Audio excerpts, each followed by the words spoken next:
خانواده ترسونوف ماتم دارد. پیوندانش میگویند در اول ماه آگوست تماس با خوشبخت ترسونوف فرزند خانواده و هوانورد ارتشی روسیه قطع گردید. پس آن به آنها گفتند که او در اوکراین کشته شده است. روز 7 اکتبر خوشبخت را در زادگاهش شهر کانیبادان به خاک سپاریدند. اکنون خودش چه کاپیتان بود، طرفی چه военный بود. بعد روی کردند. من این بیخبر. من بچه تربیت کردیم، نقص خواند، بابا رسوندیم. والدینش میگویند از رفتن پسرش به جنگ روسیه علیه اوکراین هیچ کس آنها را باخبر نکرده است.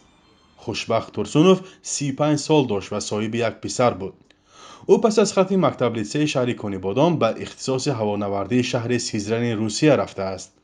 بعد ختم مدت در تاجیکستان زیسته و باز به روسیه برگشته است. چند وقت به حیث پاسبان کار کرده و با شرطنامه به ارتش روسیه پیوسته است.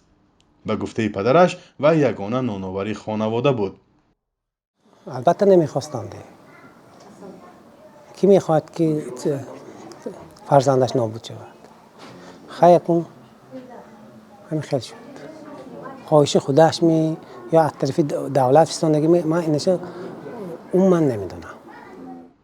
اهل این خانواده میگن از کار خوشبخت در روسیه تنها خوشبختی را منتظر بودند، مانند هزاران نفری که سالهای اخیر تقدیر خود را با روسیه پیوستند، ولی اکنون درک میکنند که آن امید و آرزوها خطا بودند. روسیه که ماه فوریه سال گذشته به اوکراین حمله کرد، صدها محبوس و مهاجر تاجیک را با شیوه‌های مختلف به این جنگ جلب کرده است.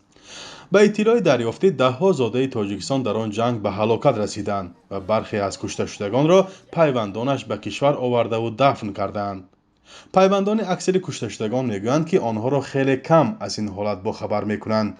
به گفته خدمات استخباراتی بریتانیا، مقامات روسیه از ماه می سال 2023 به طور فعال زادگان آسیای مرکزی را به جنگ جلب میکنند.